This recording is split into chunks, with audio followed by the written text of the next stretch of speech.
오늘 본문에 보면은 예수님께서 십자가 지시기 전에 얼마나 많은 순환을 당하셨는가 하는 것을 알 수 있습니다. 이 예수님이 당하신 이 순환은 본래 우리가 받아야 할 순환입니다.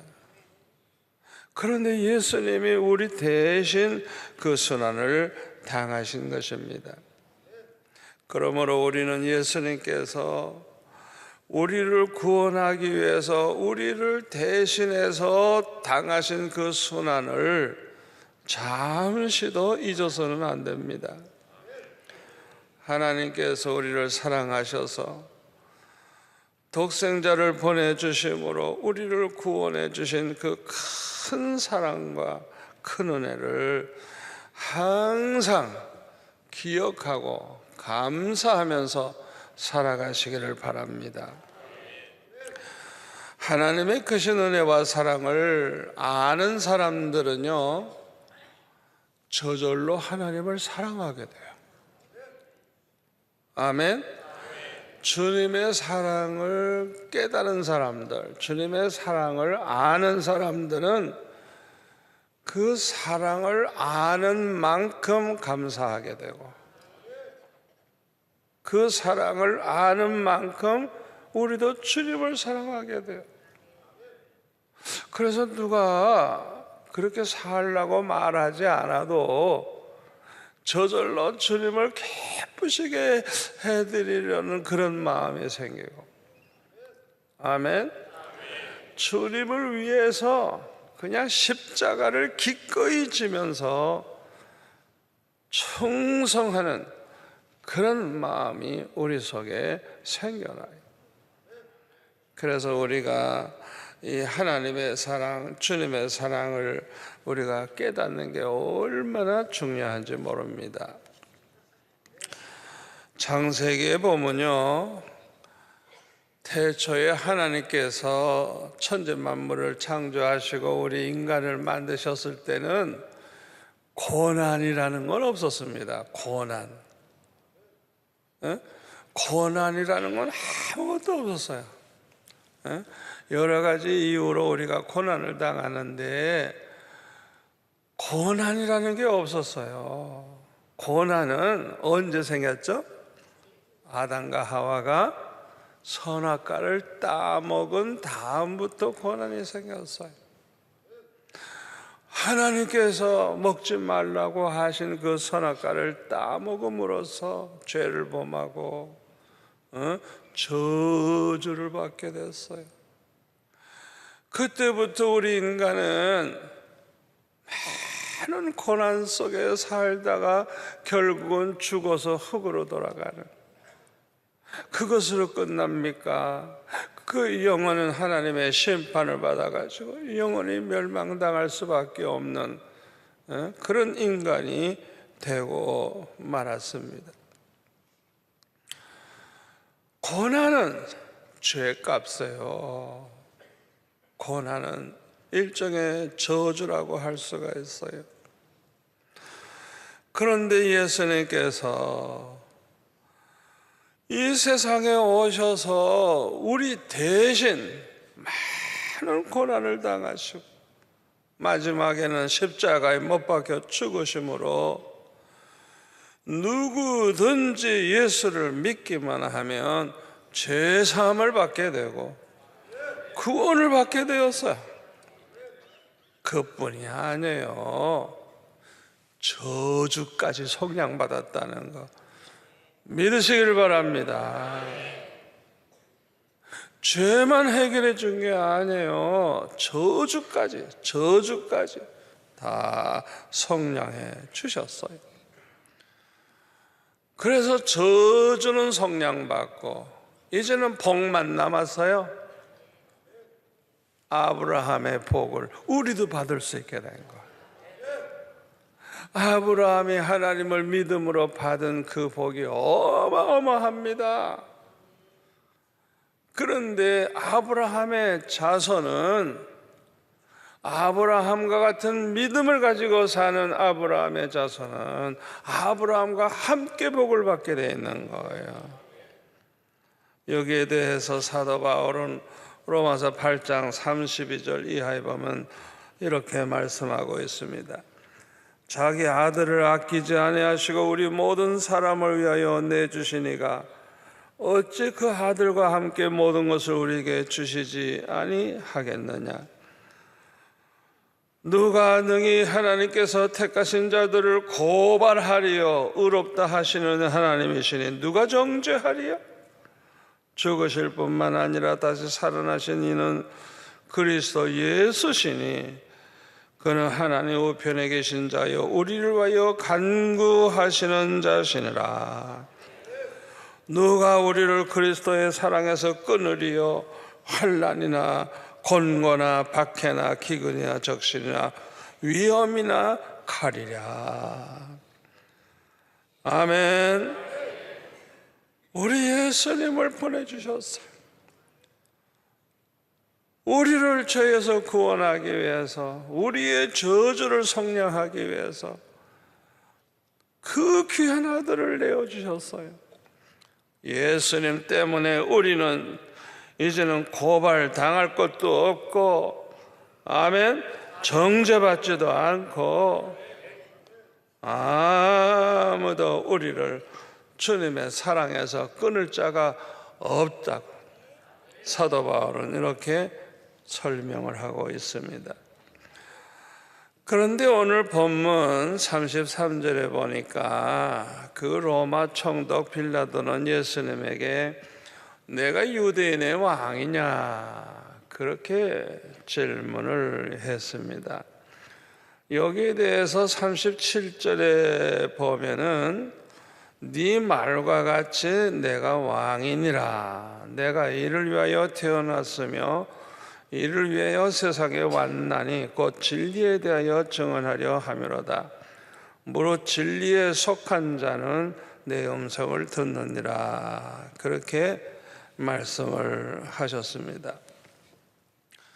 예수님께서 만약에 요 말만 하셨다면 사형받을 큰 죄가 됩니다. 왜 그런 줄 알아요? 예수님은 로마 황제로부터 임명받으신 일이 없어요. 로마 제국이 전 세계를 지배하고 있을 때 그 지방마다 왕을 세우는데 누가 세워요? 로마 황제가 임명해야 돼요.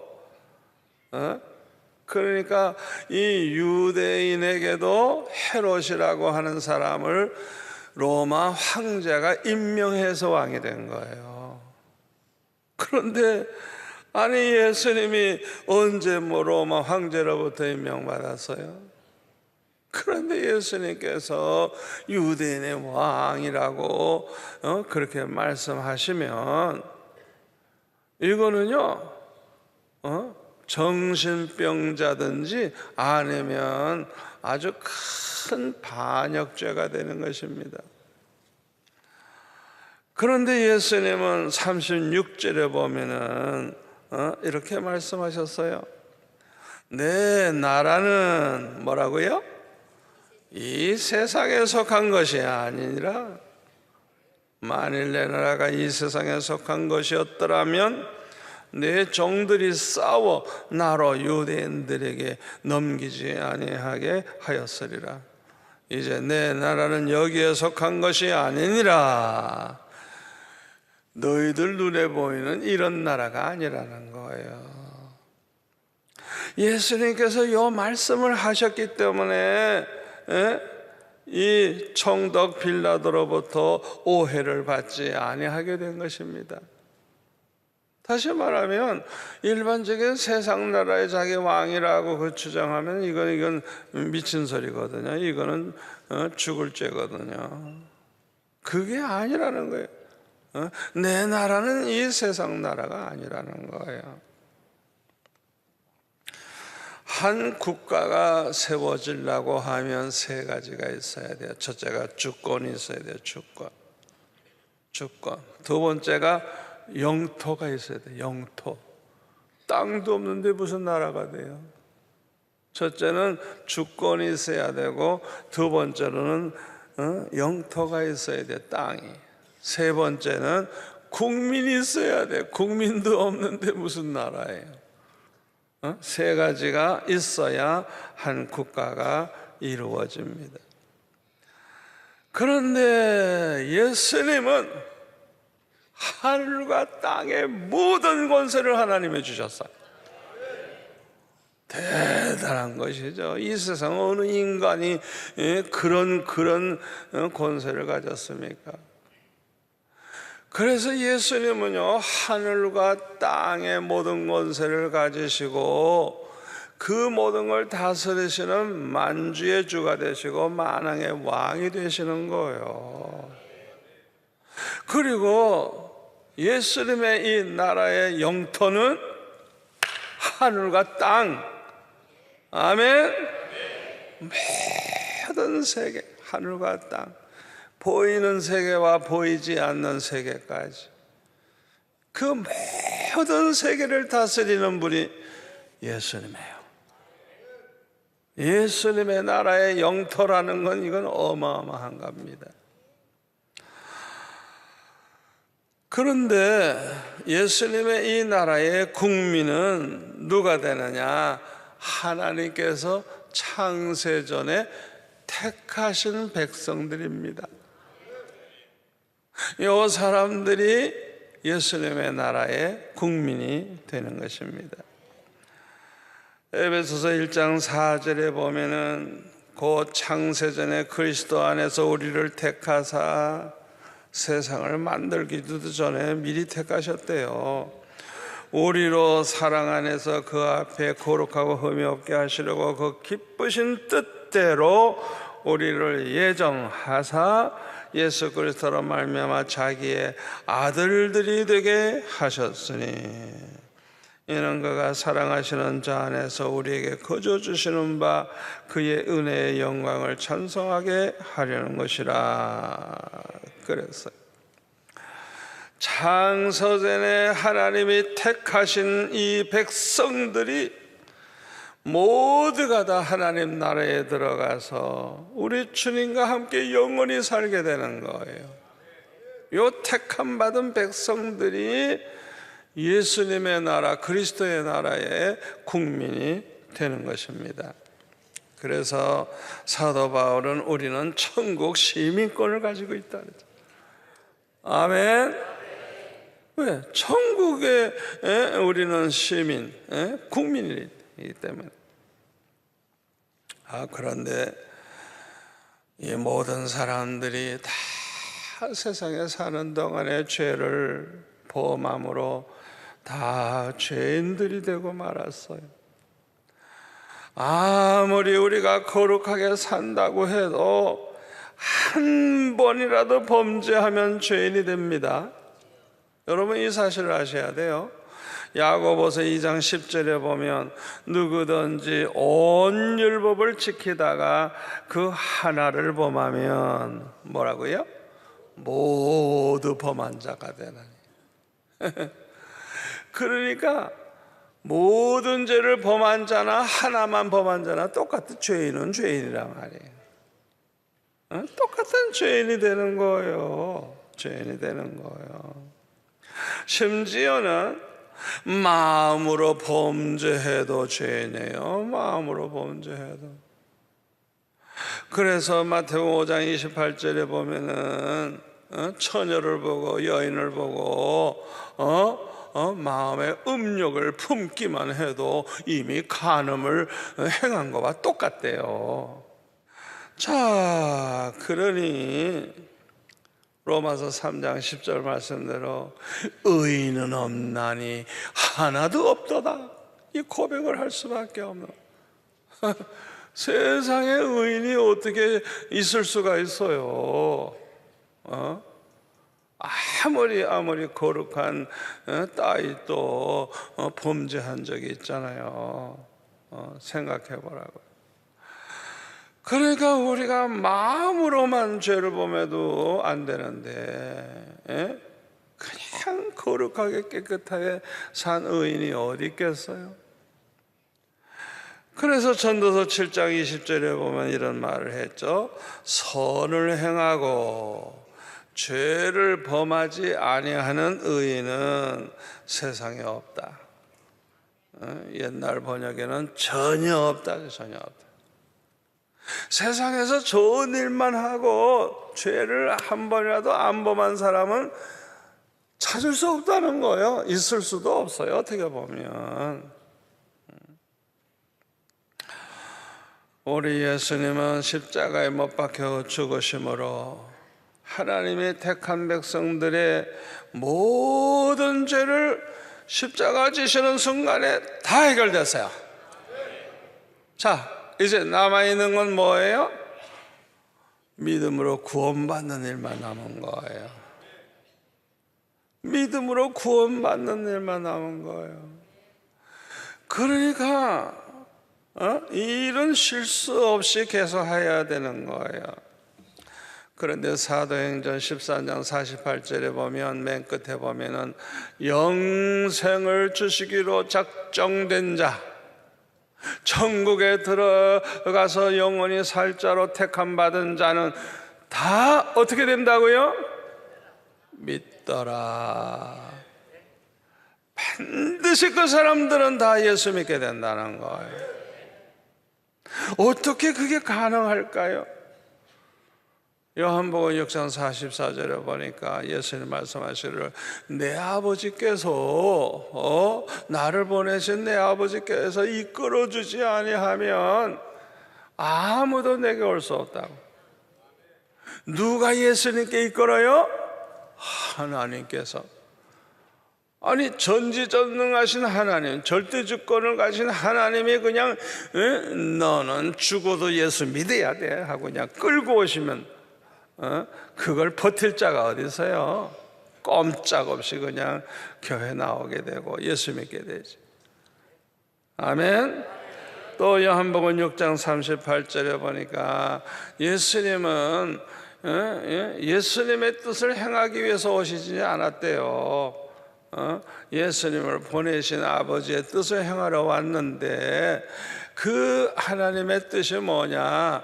내게 주신 자 중에 내가 하나도 잃어버리지 아니하고 마지막 날에 다시 살리는 것이 나를 보내신 아버지의 뜻이라는 거예요. 한 명도 잃어버리면 안 돼. 그게 하나님의 뜻이라는 거예요. 그러니까 예수님은 그걸 위해서 오셨다는 거예요. 한 사람도 구원 못 받게 하면 안 되는 거예요. 택함 받은 백성, 하나님의 백성, 하나님이 작정해서 예수님께 맡겨주신 사람은 100% 다 살려야 된단 말이에요. 영생을 얻게 해야 된단 말이에요. 그뿐만 아니라 고린도전서 12장 3절에 보면 성령으로 말미암지 않고는 아무라도 예수를 주시려 할 자가 없느니라. 성령께서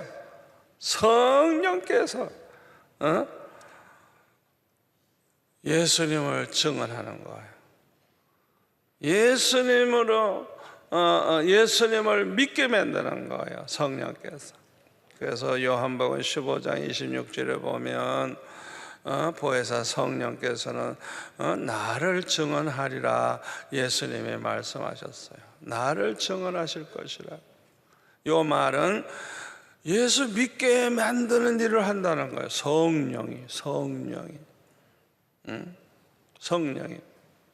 로마서 8장 26절 이하에 보면 예수님께서 승천하신 후에도 이 성령과 함께 이 일을 계속하고 계시다는 걸 알 수가 있습니다. 26절에 보니까 이와 같이 성령도 우리의 연약함을 도우시나니 우리는 마땅히 기도할 바를 알지 못하나 오직 성령이 말할 수 없는 탄식으로 우리를 위하여 친히 간구하시느니라. 마음을 살피시는 이가 성령의 생각을 하시나니 이는 성령이 하나님의 뜻 뜻대로 성도를 위하여 간구하심이니라. 저는 이 말씀을 믿기 때문에 때때로 피곤해서 기도를 못할 때 있잖아요. 아무리 기도해야 되려고 그래도 너무 피곤한 거예요. 그러면 성적에 부탁해요. 주님, 내 대신 좀 기도 좀 하세요.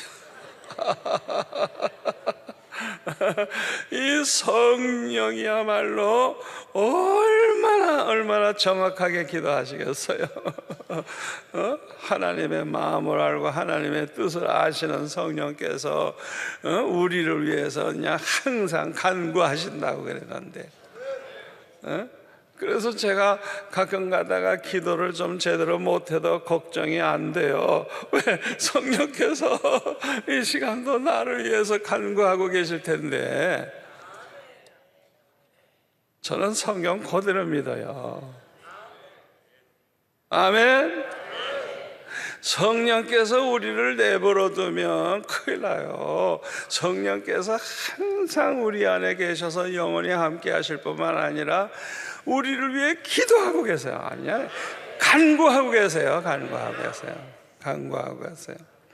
그러니까 28절, 우리가 알거니와 하나님을 사랑하는 자 곧 그의 뜻대로 부르심을 입은 자들에게는 결과적으로 어떻게 돼요? 모든 것이 합력하여 선을 이루느니라. 누구 덕분에 그래요? 성령 덕분에. 이 성령께서 우리를 위해 간구해 주시고 성령께서 도와주셔서 우리에게는 때때로 손해 볼 때도 있고 고난 당할 때도 있고 어려운 일 당할 때도 있지만은 결과는 모든 게 합력하여 선을 이루도록, 지나고 보면 다 감사로 바뀌어버려.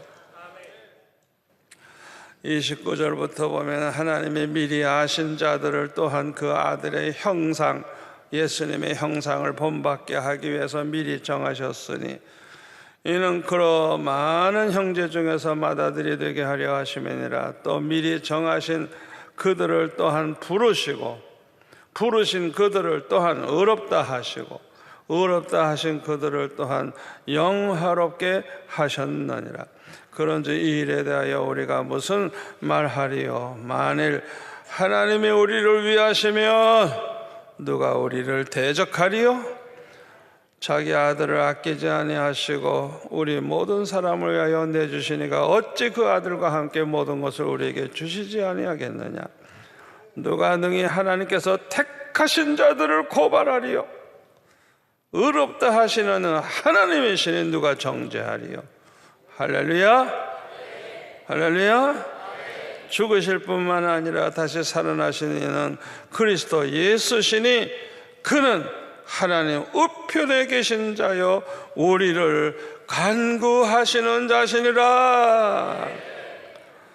이야, 참 이 말씀 보면 얼마나 감사한지요. 그러니까 우리 주님은요, 승천하신 후에도요, 하나님의 백성들을 다 구원하기 위해서 그냥 성령과 함께 일을 계속하고 계시는 거예요. 그런데 요한복음 14장 1절에 보니까요, 이런 말씀이 있어요. 너희는 마음에 근심하지 말라.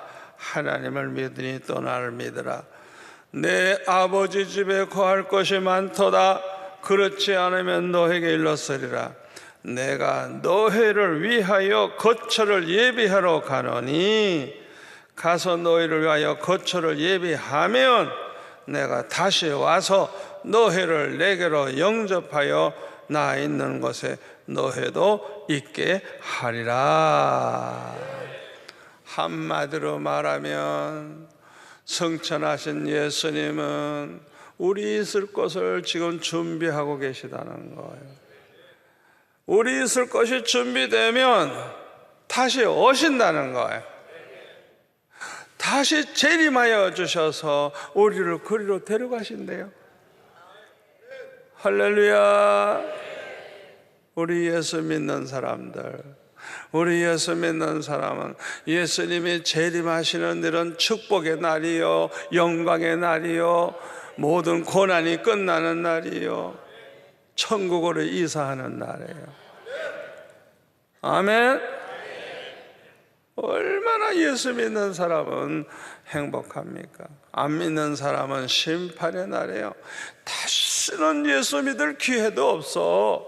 그 사람들은 끝난 거예요. 예수님 재림하시는 날 이후에는 구원받을 길이 없어요. 그러니까 예수님 재림하시는 날은 우리에게는 그야말로 축복의 날이고 영광의 날이고 가장 복된 날이에요. 세상 사람들에게는 영원히 지옥에 갈 수밖에 없는, 심판받아서 멸망하게 되는 날이에요. 그러니까 믿음의 사람들은 주여 오시옵소서, 마라나타, 주여 어서 오시옵소서, 주님 오실 날을 사모하고 기다리게 되는 것입니다. 사도행전 1장 6절에 보면 제자들도 그 나라가 언제 임하는가 관심이 있었어요. 그래서 주께서 이스라엘 나라를 회복하심이 있다니까 이르시되 때와 시기는 아버지께서 자기의 권한에 두셨으니 너희가 알 바 아니요 오직 성령이 너에게 임하시면 너희가 권능을 받고 예루살렘과 온 유대와 사마리아 땅 끝까지 이르러 내 증인이 되리라. 이 말씀을 마치시고 그들이 보는데 올려져 가시니 구름이 그를 가리어 보이지 않게 하더라. 올라가실 때 제자들이 자세히 하늘을 쳐다보고 있는데 흰옷 입은 두 사람이 그들 곁에 서서 이르되 갈릴리 사람들아 어찌하여 서서 하늘을 쳐다보느냐. 너희 가운데서 하늘로 올려지신 이 예수는 하늘로 가심을 본 그대로 오시리라. 여러분 이 말씀 그대로 믿으세요. 예수님 승천하실 때 이렇게 우리가 봤잖아요. 그런데 예수님 재림하실 때도 볼 수 있다는 거예요. 얼마나 감사합니까? 이렇게 주님이 말씀하셨지만 우리는 절대로 방심해서는 안 됩니다. 우리는 하나님 앞에 날마다 나아가 예배하기를 힘써야 됩니다. 주님을 가까이 해야 돼요. 또 말씀으로 무장을 해야 돼요. 사도 바울처럼. 이 사도 바울은 이야, 그의 서신을 보면 그냥 아주 말씀을 꿰뚫고 있어. 그래서 제가 말씀은 사도 바울과 같이 그냥 성경 전체를 꿰뚫어야 되겠다. 그 다음에는 기도로 무장을 해야 되는데 누구처럼? 다니엘처럼, 사무엘처럼 항상 깨어 기도하면서 우리는 승리의 삶을 살아야 하겠습니다.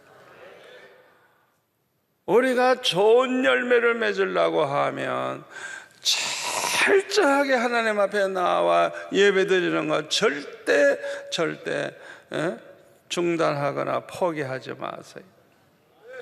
그리고 항상 말씀으로 무장하세요. 사도 바울처럼. 사도 바울만큼 말씀에 꿰뚫고 있어야 돼. 또 다니엘처럼 기도하고 사무엘처럼 기도하기를 싫은 죄를 범하지 않겠다고. 그들처럼 우리도 기도할 때 많은 열매를 맺게 될 줄로 믿습니다. 요한복음 15장 4절 5절에 보니까 내 안에 거하라 나도 너희 안에 거하리라. 가지가 포도나무에 붙어 있지 아니하면 스스로 열매를 맺을 수 없음 같이 너희도 내 안에 있지 아니하면 그러하리라. 이 가지가 줄기에 딱 붙어 있어야 열매를 맺지 떨어지면 안 되잖아요. 그러니까 우리는 죽어도 교회 나와야 되고 죽어도 하나님 앞에 나와 예배드려야 돼요. 절대 떨어지면 안 돼요. 5절에 나는 포도나무요 너희는 가지라. 그가 내 안에 내가 그 안에 거하면 사람이 열매를 많이 맺나니 나를 떠나서는 너희가 아무것도 할 수 없느니라. 여러분, 무슨 일이 있어도 주님을 떠나면 안 돼. 언제나 그냥 주님을 가까이 나아가시고 주님께 예배하고, 죽어도 그냥 누가 무슨 소리 해도 난 죽어도 교회 간다, 나는 어떻게 해서든 예배 드린다, 그래야 돼요. 7절에 너희가 내 안에 거하고 내 말이 너희 안에 거하면 무엇이든지 원하는 대로 구하라, 그리하면 이루리라. 너희가 열매를 많이 맺으면 내 아버지께서 영광을 받으실 것이요 너희는 내 제자가 되리라. 우리가 항상 주님 안에 거하면서 주님의 말씀을 기억하고 말씀 가운데 살면 뭘 원하든지 구해라, 다 주겠다. 그렇게만 산다면 하나님께서 그냥 구하는 것뿐만 아니에요, 생각만 해도 주세요. 그런데 본문 38절에 보니까, 요한복음 18장 38절에 보니까 빌라도는 예수님에게 진리가 무엇이냐 물었어요. 여러분은 진리가 무엇인지 아십니까? 진리가 뭔지 똑바로 아는 것이 굉장히 중요해요. 왜 그런지 알아요? 데살로니가 후서 2장 13절에 보니까 진리를 믿음으로 구원을 받는데요. 그리고 12절에 보니까 진리를 믿지 않고 불의를 행하는 자에게는 심판이 있대요. 심판이. 예? 진리를 믿어야 구원받는데요. 그러니까 이 진리가 뭔지 우리는 똑바로 알아야 돼요. 진리가 뭘까요? 요한복음 17장 17절에 보면 예수님 말씀하시기를 내 아버지의 말씀은 진리니이다. 하나님 아버지의 말씀은 다 진리라 그랬어요. 그리고 요한복음 14장 6절에 보면은 내가 곧 길이요 진리요 생명이니 나로 말미암지 않고는 내 아버지께로 올 자가 없나니라. 이 말씀을 통해서 우리는 진리가 뭔지 알 수 있는 거예요. 우리가 성경, 신구약 성경을 읽어보면요, 하나님이 말씀하신 게 참 많아요. 그 성경 안에서 하나님이 뭐라고 말씀하셨는가 잘 봐야 돼요. 그 말씀 하나하나는 다 진리입니다. 그걸 믿어야 돼요. 그대로 된다는 걸 믿어야 돼요. 그건 영원히 불변하는 진리라는 걸 믿어야 돼요. 그 말씀대로 하나님이 책임지신다는 걸 믿어야 돼요. 그리고 예수님의 말씀이 진리가 되는, 예수님 하신 말씀도 똑같아요. 하나님의 말씀 중에는 이해가 되는 것도 있지만 이해가 잘 안 되는 것도 있어요. 여러분, 개미들이 사람들의 세계를 이해할 수 있어요? 개미가 다 이해할 수가 없어요. 그 피조물인 우리 인간이 하나님을 어떻게 다 모든 걸 이해하겠습니까? 또 믿어지는 것도 있지만 믿기 어려운 것도 많이 있어요. 왜 믿어지지 않는가? 그것은 하나님이 누군지 어떤 분인지 똑바로 모르기 때문에 자꾸만 의심이 되는 거예요. 그래서 우리는 하나님이 누군지 아주 똑바로 알아야 돼요. 우리 하나님은 전지전능하신 창조주 하나님이십니다. 전지전능입니다. 불가능이 없으신 분입니다. 절대 주권을 가지고 계신 하나님이십니다. 생사화복을 주장하시고 흥망성쇠를 주장하시는 하나님, 공중에 나는 참새 한 마리 떨어지는 것도 하나님의 허락이 없이는 안 된다 그랬어요. 하나님에게 있어요, 모든 절대 주권이. 또 우리 하나님은 아주 신실하신 분이에요. 성품이 신실하시고 하나님의 말씀이 신실합니다. 그래서 이 말씀은 진리예요, 진리. 그 말씀이 정확무한 아주 정확한 진리예요. 또 사랑이 많으신 하나님이십니다. 완전하신 하나님입니다. 여러분, 이 홍해가 그냥 갈라져 가지고 육지같이 건너갔죠. 세상에 이런 일이 어떻게 있을 수 있느냐, 세상 사람들은 말하지만은 하나님에게는 불가능이 없어요. 아멘. 6일 동안 말씀으로 천지 만물을 창조하셨죠. 아이고, 6일 동안에 어떻게 이 우주 만물을 다 만드느냐? 자유주의 신학자들이나 세상 사람들은 그렇게 얘기해요. 그러나 우리 하나님의 전지전능하심을 믿는다면, 아멘, 얼마든지 가능합니다. 1000년 만년 걸릴 것도 주님 말씀 한마디면 이루어질 수 있는 거예요. 하나님이 누군지를 알면 아멘 하고 믿을 수 있는데, 하나님을 똑바로 모르니까 마치 하나님을 뭐 인간 수준으로 생각하니까 의심을 하게 되고 딴소리를 하게 되는 거예요. 우리 예수님도 하나님이시기 때문에 풍랑이 일어나는 바다를 향해서 잔잔하라 하니까 잔잔해졌어요. 죽은 지 나흘 된 나사로가 보고 일어나 나와라 하니까 나오는 거예요. 하나님이시기 때문에, 전지전능하신 하나님이시기 때문에. 아멘. 오병이어로 5,000명 먹이고도 12바구니 남는 거 하나님이시기 때문에 가능한 거예요. 그래서 요한복음 1장에 보면은 14절에 말씀이 육신이 되어 우리 가운데 거하심에 우리가 그의 영광을 보니 아버지의 독생자의 영광이요 은혜와 진리가 충만하더라. 우리 예수님은 예수님을 말씀으로 이렇게 표현을 하면서 이 말씀이 육신이 되어 이 세상에 오신 분이 예수님이라는 거예요. 그리고 요한복음 1장 1절에 보면은 태초에 말씀이 계시니라. 예수님이 태초에부터 계셨다는 거예요. 이 말씀이 하나님과 함께 계셨으니 이 말씀은 곧 하나님이시니라. 그가 태초에 하나님과 함께 계셨고 만물이 그로 말미암아 지은 바 되었으니 지은 것이 하나도 그가 없이는 된 것이 없느니라. 하나님 아버지만 하나님이 아니고 예수님도 하나님이시라는 거예요. 그러니까 태초부터 계셨고 하나님과 함께 계셨고 예수님도 하나님이라는 거예요. 이 요한복음에서 아주 자세히 설명하죠.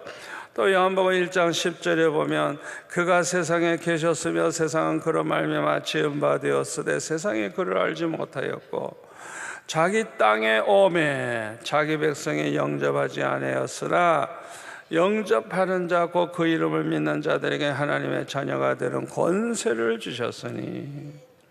예수님이 세상에 왔어도 아무도 몰라 받아들이질 않아요. 그런데도 불구하고 소수지만은 예수님을 영접하는 사람이 있단 말이에요. 예수를 믿는 사람이 있단 말이에요. 이 사람들은 13절 이는 혈통으로나 육종으로나 사람의 뜻으로 나지 아니하고 오직 하나님께로부터 난 자들이니라. 하나님이 택하신 백성 성령으로 말미암아 그들이 이렇게 예수님을 영접하게 되고 믿어서 구원받게 되는 것입니다.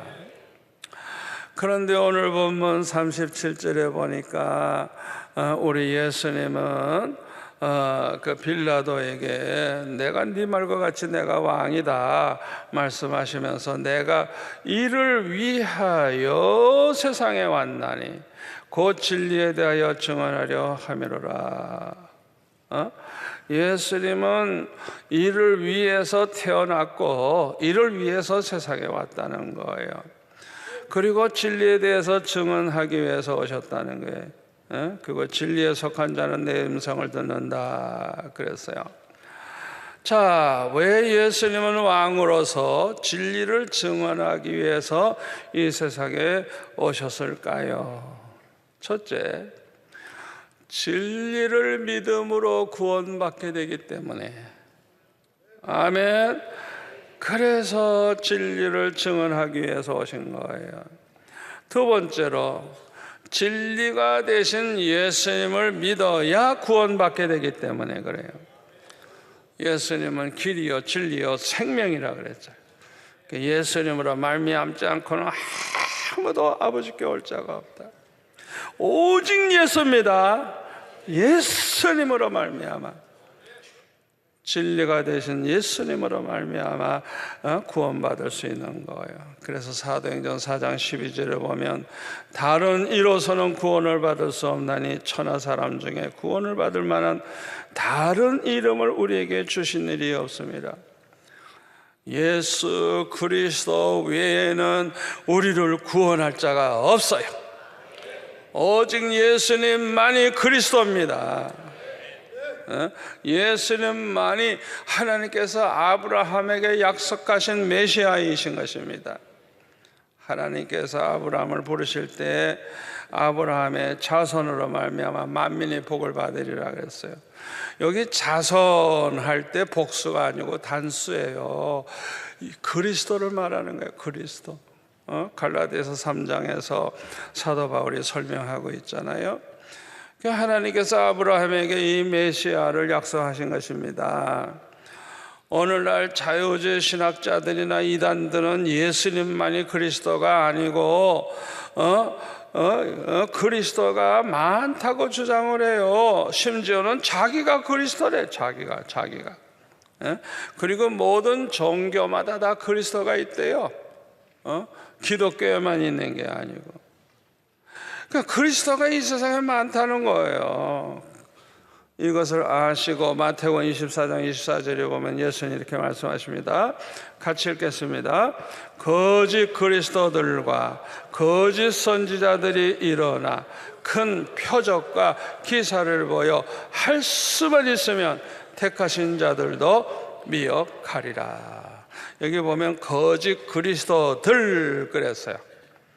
가짜 그리스도가 많이 세상에 나올 걸 예수님은 아시고 이렇게 말씀하고 있습니다.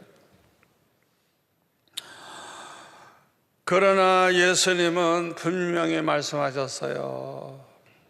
예수님으로 말미암지 않고는 아버지께로 올 자가 없느니라. 그리스도는 오직 예수님뿐이에요. 예수님만이 우리를 구원하실 분이에요. 자, 왜 예수님 외에 다른 사람은 그리스도가 될 수가 없냐, 메시아가 될 수가 없냐? 이유는 간단해요. 다 죄인들이기 때문에 그래요. 모든 인간은 자기 죄로 심판받고 다 지옥에 갑니다. 그런 인간이 무슨 그리스도예요? 멸망받을 인간이에요. 그러나 우리 예수님은 죄가 없으신 분이에요. 우리 예수님은 하나님의 아들이실 뿐만 아니라 우리를 구원하기 위해서 이 세상에 오실 때에 요셉과 마리아의 사이에서 인간의 자손으로 태어나질 않았어요. 동정녀 마리아의 몸만 빌려가지고 성령으로 잉태되셨어요. 성령으로. 남자와 전혀 관계한 적 없어요. 처녀 때 완전히 성령으로 말미암아 잉태되어 이 세상에 오신 분이에요. 그래서 예수님은 여인의 후손이에요. 여인의 후손. 이렇게 여인의 후손 메시아가 와서 우리를 구원할 걸 알고 창세기 3장 15절에 보면 그 뱀에게 하나님 이렇게 말씀하시죠. 내가 너로 여자와 원수가 되게 하고 내 후손도 여자의 후손과 원수가 되게 하리니 여자의 후손은 내 머리를 상하게 할 것이요 내 머리를 박살내는 거예요. 죽는 거예요. 너는 그의 발꿈치를 상하게 할 것이니라. 예수님 십자가 못 박아도 다시 부활하실 걸 이렇게 표현한 거예요. 그러니까 이 창세기 3장 15절에 예언된 말씀 그대로 이루어진 걸 알 수가 있어요. 그러니까 메시아는 여인의 후손으로 와야 되는 거예요. 이 성경대로. 제가 이것을 볼 때, 이야, 성경은 과연 정확무한 하나님의 말씀이구나. 이 성경 말씀은 반드시 그대로 이루어지는구나. 그걸 우리가 알 수가 있어요. 앞으로도 성경에 나온 하나님 말씀대로 이루어질 줄을 믿으시기를 바랍니다.